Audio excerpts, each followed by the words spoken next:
Hi guys, I'm Lori. I'm David. And this is Mermaid and Jedi Adventures.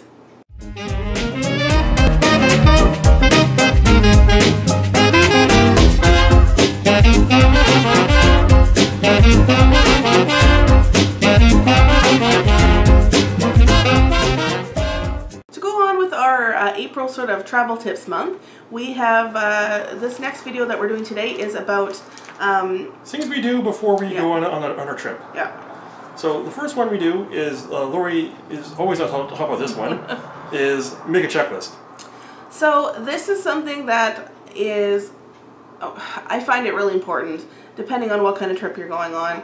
You know, we always talk about Disney, but this is just as important for anything else. But there's certain dates, you know, like whether it's check-in to the hotel dates for Disney, fast passes, making your dining reservations, those are all on, you know, specific times before you can go. Now, if you're just going on a regular trip, there may be other things as well to make a checklist for. So the checklist that I have is just things that I need to take care of before we go. So is there any bill payments that we have during our trip? Let's pay them before we go so we don't have to worry about, you know, what the heck are we doing on the Thursday? Yeah. Okay, we have to pay the MasterCard or whatever, or pay hydro bill, or like electric, stuff like that. Another thing that I like to do before is to just sort of like make a plan of like what we might do on certain days, any like dining reservations we need to make, just make lists of like packing or when we're going to pack, what we need to pack, all that kind of stuff. So it's making your lists. Yeah. Making your lists of things. Alright, now the next thing we want to do is, for us, I'm not sure how other people how to do this, but travel insurance. Mm-hmm. We basically, whenever we go to the States, we always look into getting travel insurance. Yes. Just because we don't have anything happening when we're in the States. Yeah. So now, I don't know how this works for American citizens, but, you know, well, I'm sure that people traveling, excuse me, to the States or to other countries, you know, you would need travel insurance as well. But basically, I don't know exactly how insurance works in the States, but just basically wherever your destination is, if you do not have coverage by your regular medical coverage, just make sure you have some extra travel insurance, because it can be very cold if you break a toe or a foot, or you know, or something way more serious. You know, you want to make sure that you're covered. That's the last thing you want to think about is, you know, can I afford to get the medical help that I need, you know, if I'm on, or, you know, going on a trip and it being like coming home with a very, very expensive bill because somebody got an ear infection or something. So we always get travel insurance. For us, we go through CAA. I'm sure AAA has it as well, or whatever. A lot of times, like whatever your travel agency is, they'll have insurance through there as well. You might also have travel insurance through your work. That could be something as well. But, you know, for this, it's usually about $50 or so for the both of us to go away for a week. And like that $50 is just peace of mind, right? It's just peace of mind to know that if something happens, we're covered. Yeah, and I guess another thing with travel insurance is also if you're renting a car, look into rental insurance as well for that. We have found that renting a car, that the car rental insurance is way cheaper and covers exactly the same amount through our like our auto pack or our car insurance place where we get our travel insurance from, is way cheaper than the travel insurance they try to upsell you in, you know, in the different car rental agencies. So yeah, so check into your, like, you know, car rental insurance place to see if they have any same options for travel. So also search activities in restaurants is something that we do before we go. So whenever we're going to an area, I take a look at, you know, what restaurants are we going to look into. We usually try to hit restaurants that we don't have, like in our area. What shopping, like what kind of shopping there is, if there's malls or different stores that we want to go to. Is there a bowling alley or a movie theater or mini golf or something that we want to do? Things you may be interested in doing. Exactly. In proximity to like how far that is. And part of that too is another thing we do is basically we print out directions of where do we want to go. Mm-hmm. We have a GPS, but just in case the GPS doesn't work, we have print out a Google Maps of how do we get to the hotel, how do we get to here, how do we get to the shopping center, how do we, you know, we always have a backup plan of just printed out sheets just in case something happens with the GPS. Before we go as well, especially with shopping, sometimes with restaurants as well, but I'll take a look at where we want to go and I'll print out coupons for those places. Usually like, you know, JCPenney or, I don't know, Ruby Tuesday, or all different kinds of places that we like to go for shopping or for restaurants. Usually have a little coupon that we can use. Yeah, and one of those things we'd like to do, or Roy likes to do and makes me do is clean. Basically, the point, the idea behind this is coming back, you don't want to have a messy house and go, oh, and I have to clean after just coming back from a trip. Yeah. So if you clean before your trip, you can, oh, it's like, oh, nice clean house coming back, and you don't have to worry about, extra stress of, oh, now we have to clean and like unpack all of our stuff and this, and this. So. I think for me it's a twofold thing. One is that it is so nice to come back to a clean house, like clean home when you get back. You're tired, you're stressed, and you're coming home to something clean. You don't have to worry about it. You can just immediately relax. The second thing is that whole thing that like moms say, like, hey, make sure you're going out with clean underwear on in case you get into an accident.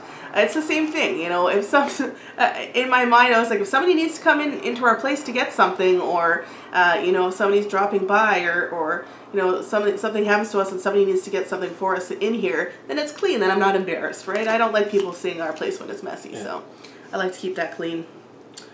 So another thing that I do as part of my, this is something that's on the list, but I thought I would add it as extra, is to charge your electronic devices. So your phones, your tablets, your laptops, your cameras, your cell phones, like everything that you can possibly charge all the batteries for it.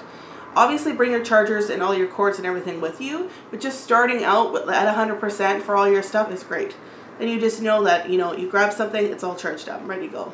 Yeah, and one of our last tips we have is we let somebody know of our travel plans. Yes. So we'll either tell one of our parents or somebody else, is like, hey, we're going on a trip from this time to this time, so they can either check on the house if you need to, like place if you need to, or just let people know where we are so they're not like wondering what's going on. And in addition to that, we also give them our passport numbers just in case something happens. Yeah. So my parents and David's mom as well, like they have our passport numbers and our flight, like any of our flight numbers, the hotel that we're staying at, phone numbers for that in case they need to get a hold of us. Just in case, our passports get lost or stolen or something happens, at least we have the number associated with that.